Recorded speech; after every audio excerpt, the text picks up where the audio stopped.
सर्व जाती धर्मीयांचे श्रद्धास्थान असलेल्या सैलानी बाबा यात्रा येथे दरवर्षी लाखो भाविक सैलानी येथे दाखल होतात। दरवर्षीप्रमाणे यावर्षी सुद्धा सैलानी बाबा यांची यात्रा जवळ आल्यानं नागरिकांची गैरसोय होऊ नये तसेच कायदा व सुव्यवस्था अबाधित राहावी याकरिता प्रशासनाने वेळोवेळी सर्व विभागाच्या मीटिंग घेण्यात आल्या आहे।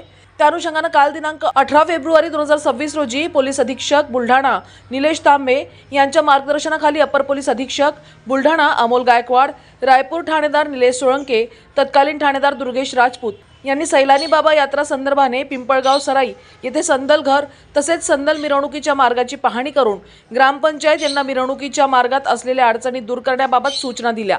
तसेच सैलानी बाबा दर्गा येथे भेट देऊन सीसीटीव्ही कॅमेरे, दर्शन रांग यांचे योग्य नियोजन करून तसेच योग्य बंदोबस्त नेमून कोणतीही दुर्घटना घडू नये याबाबत ठाणेदार निलेश सोळंके यांना सूचना देण्यात आल्या आहे। तसेच परंपरागत जळण्यात येणाऱ्या होळीच्या ठिकाणी तसेच झिरा परिसर तसेच भाविकांसाठी करण्यात येणाऱ्या वाहन पार्किंगच्या ठिकाणी सुद्धा भेट देण्यात आली आहे व तशा संबंधितांना सूचना देण्यात आल्या आहे। सैलानी यात्रा बंदोबस्त अधिक सक्षम व सुयोग्य पद्धतीने राबविण्यासाठी दिशा मिळाली असून भाविकांनीही प्रशासनास सहकार्य करावे असे आवाहन करण्यात आले आहे।